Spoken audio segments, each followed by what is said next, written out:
precious hearts. Welcome to another session of virtual journal therapy with Coach Lee. Today we will be talking about rewriting the beliefs that broke me. Healing doesn't just change your habits, it rewrites your beliefs. The hardest part of becoming whole isn't letting go of people. It's letting go of the lies you built your identity on. These lies become so familiar that truth feels foreign. For years, I carried beliefs that looked like facts. I'm too much. I'm not enough. I'll always be overlooked. If I don't control everything, I'll be abandoned. Love means sacrifice, even when it hurts. Those beliefs were forged in pain, reinforced by disappointment, and disguised as wisdom. But they were never truth. They were survival codes written by an unhealed version of me. And survival is not the same as living. When God began the work of rewriting my inner script, it didn't feel comfortable. It felt like loss. I was losing the narratives that had once protected me. For so long, I thought being cautious was smart, being quiet was noble, and being independent was strength. But I learned that independence was my fear of needing anyone, that silence was my fear of rejection, and that caution was often my fear of faith. Every belief I had accepted without question became an altar I had to tear down. Healing meant letting the truth offend me before it could free me. Oh, let me say that one more time for you. Healing meant letting the truth offend me before it could free me. One of the most transformative moments in my healing came when God whispered, "Who told you that?"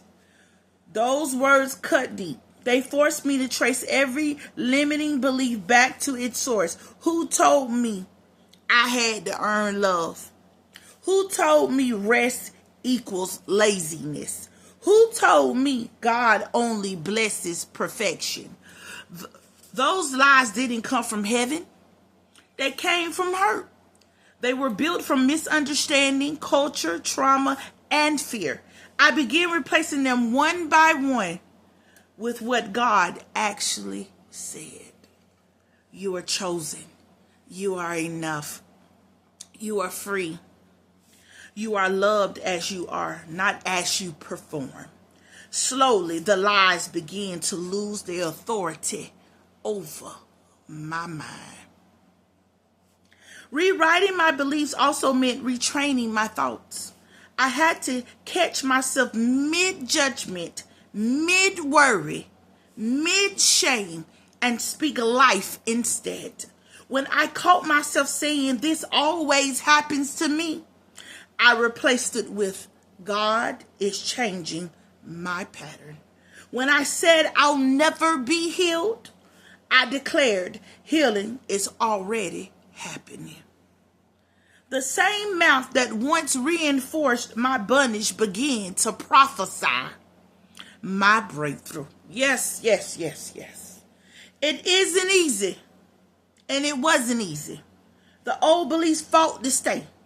But every time I chose truth over fear, my spirit got stronger. Transformation takes repetition, but grace is patient. It waits while you practice believing new things.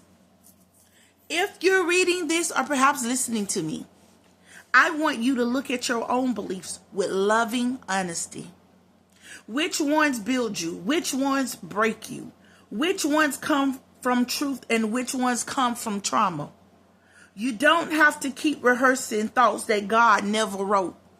I said, you don't have to keep rehearsing thoughts that God never wrote. Your mind is sacred ground, protected from the language of defeat. Start rewiring your beliefs today.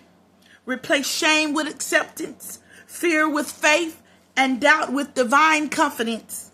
Speak what God says about you until your soul agrees. You are not who you used to be. I said you are not who you used to be. You are who you are becoming. The power that once belonged to the lie now belongs to your liberation. And every time you choose truth, heaven rewrites your story in real time. What you say about yourself today, every day matters. And I want you to decide that from this day forward, you would choose to strive to speak better about yourself. Perhaps you may not be able to articulate it with words at the moment because it may be difficult as you are deprogramming to reprogram. But I want to encourage you, get a piece of paper and write something good about yourself.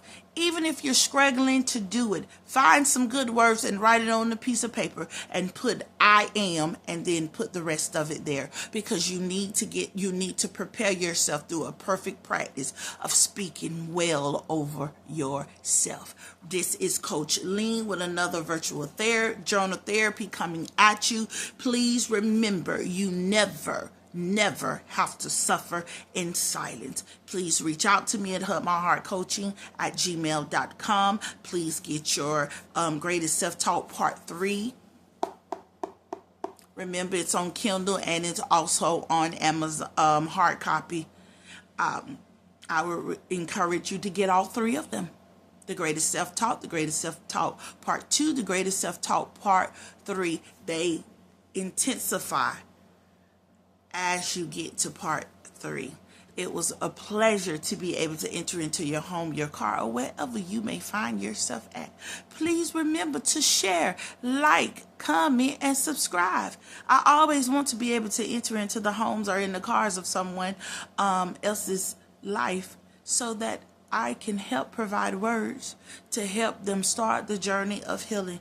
Nobody has to suffer in silence, but becoming healthy and dealing with the inner struggles of ourselves, we must first decide that we want to be an active participant of it.